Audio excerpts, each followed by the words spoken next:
Bueno, ya se ve que hay muchos temas que podemos comentar y nos acompaña la doctora investigadora de la Facultad de Ciencias Políticas y Sociales de la UNAM, María Cristina Rosas. Muy buenas noches. Doctora, bienvenida. Qué bueno que está aquí con nosotros. Gracias por la invitación, Azul, Alberto, un placer. Bienvenida, doctora. Gracias. Pues estábamos viendo los varios temas que hay sobre la mesa. ¿Por qué no empezamos por el G20?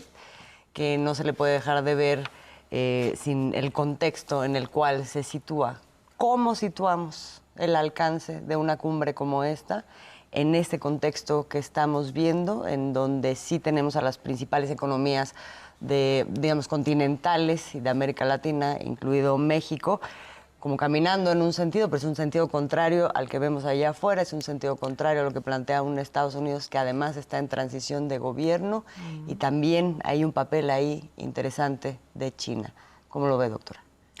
Es una cumbre importante porque es un foro que, como bien lo señala usted, reúne a potencias, pero a las economías emergentes también, y no es frecuente que se puedan reunir. Esto es importante marcarlo. Para el caso mexicano, pues es la primera aparición internacional de la doctora Sheinbaum y ha tenido interlocución con el presidente Macron de Francia, con el presidente de China, con Xi Jinping, y por supuesto con el presidente saliente de Estados Unidos, con Joe Biden, para tratar diversos temas, tanto de la agenda bilateral como del contexto internacional. Creo que es una reunión muy desafiante porque el contexto internacional es muy inestable, diríamos, de pronóstico reservado, con tantas tensiones geopolíticas, y se requiere mucha concertación política y mucha cooperación, que es quizá lo que menos estamos viendo en estos momentos en el mundo.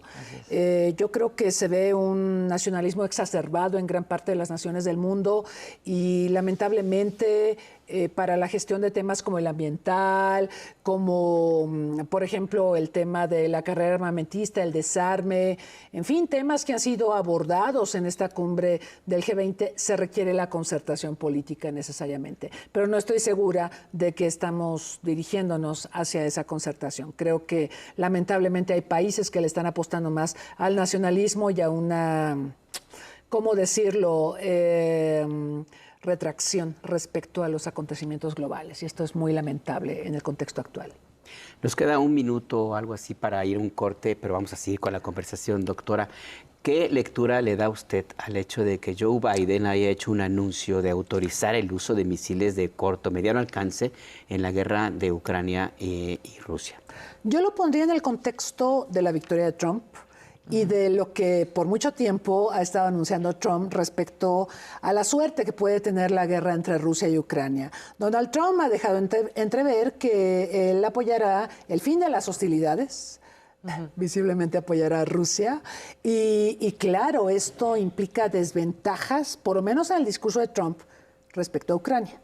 Entonces, lo que hace Biden es salir a decir que va a apoyar a Ucrania con estos misiles de largo alcance para que pueda defenderse de Rusia, pero creo que no podemos soslayar que esta declaratoria de Biden está estrechamente relacionada con los planes que ha manifestado Trump respecto a la suerte que pueda correr el conflicto entre Rusia y Ucrania. ¿Qué le parece si profundizamos en este y otros temas que hemos visto en estos minutos, ahora que regresemos del corte, doctora? Claro que sí. No se vaya, ya volvemos. Ya estamos de regreso en Punto de Referencia. Nos encontramos con la doctora María Cristina Rosas. Estamos hablando de la cumbre del G20 y también de otros temas de este fin de semana y de estos días, como lo es la aprobación del uso de misiles por parte del gobierno de Joe Biden con alcance a Rusia, cosa que ha sido materia de debate internacional y entre especialistas a lo largo del día. Y también en este contexto nos comentaba, doctora, que se puede leer como una jugada de Joe Biden en función de la transición política que se está viviendo en Estados Unidos. ¿Con algún alcance? ¿Ninguno? ¿Cuál es la apuesta ahí? Hacer sentir a Ucrania que no está sola, que tiene el apoyo de la administración Biden, pero a la administración Biden, ¿qué le quedan? ¿Escasos 2 meses? Así es. Sí. Y bueno, yo creo que para el caso ruso, Rusia no va a negociar con Joe Biden, va a esperar la llegada de Donald Trump. que se ha anticipado puede favorecer notablemente a Vladimir Putin en este contexto de la guerra contra Ucrania.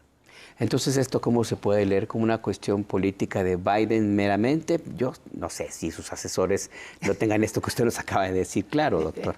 Yo creo que sí, es una forma de decir, bueno, la política exterior nos importa la agresión de Putin, nos preocupa lo que va a pasar con la administración Trump y las relaciones con Rusia y el desarrollo del conflicto en Ucrania, y nosotros pretendemos apoyar a Ucrania hasta el final, hasta el momento en que se despida Biden, pero más allá de eso, creo que los alcances son muy limitados para la administración Biden.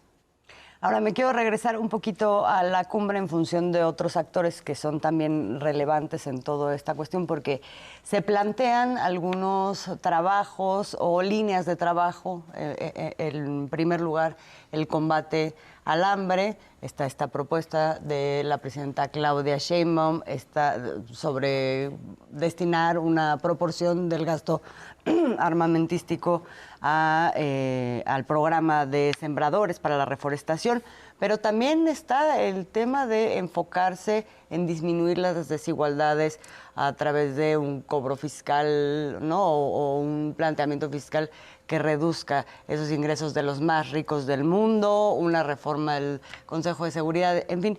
¿Qué de estas propuestas, de estos acuerdos, digamos, poniendo a un lado a Estados Unidos, porque finalmente la cumbre del G20 surge como una especie de contrapelo, ¿no?, a las grandes definiciones de los países más ricos? ¿Qué se puede llevar a cabo? Caray, un problema con las cumbres, y por eso se ha hablado de cumbritis. Ahora hemos tenido varias cumbres, la iberoamericana y demás, algunas deslucidas, ¿no?, porque han faltado líderes presentes para gestionar los temas. Un problema con las cumbres es que se habla mucho, se establecen compromisos, pero al final es difícil materializar esto en políticas públicas. Y yo creo que ese es un reto para el mundo. Por ejemplo, este tema de apoyar el tema o el aspecto ambiental, o, por ejemplo, recuperar recursos para el desarrollo y reducir las desigualdades, está muy empatado con, por ejemplo, los ODS, los Objetivos de Desarrollo Sostenible, y el hecho de que el próximo año la Organización de Naciones Unidas cumple 80 de vida. Y mucho se ha estado hablando de la importancia de reformar a Naciones Unidas para volverla eficiente. Y este tema también se tocó en la reunión del G20. Más allá de eso, creo que es importante traducir los discursos y es importante llevar todas estas preocupaciones a compromisos formales. Recordamos que cuando se establecen compromisos en la forma de tratados y demás, esto en México y en muchas otras partes del mundo, se convierte en ley nacional a la hora de que lo adoptamos, ¿no? Lo aprueban nuestros parlamentos y se convierte en algo obligatorio para nuestras naciones. Pero creo que falta todavía un camino para andar por parte de la comunidad internacional en términos de voluntad política. Es muy sencillo, ¿cómo dicen? ¿Cómo? Por meternos en pobreza. Por meternos en pobreza, ¿no? Es dar lo que aniquila. Terrible frase, pero es real. Se pueden hacer muchas promesas, pero al final los compromisos requieren recursos y siento que estamos en un momento también complicado porque estamos emergiendo de pandemia, estamos emergiendo de estos conflictos armados, lo de Israel con Hamas, el compromiso también de apoyar a Ucrania. Esto está distrayendo muchos recursos, por ejemplo, para el desarrollo y para reducir las desigualdades en el mundo. Entonces, creo que faltaría más claridad de parte de la comunidad internacional respecto a de dónde van a salir los recursos, cómo se van a distribuir, etcétera. Y aquí pues tendría que haber más responsabilidad tanto de Estados Unidos como de China, que son las economías más pujantes, las más importantes a nivel global y que están presentes obviamente en el G20. Sí.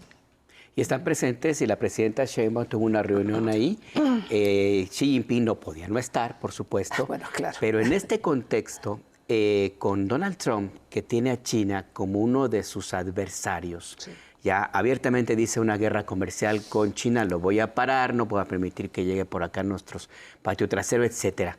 Y ahí estaba Xi Jinping, se reúne con mandatarios latinoamericanos, entre ellos la presidenta Sheinbaum. ¿Qué lectura le da?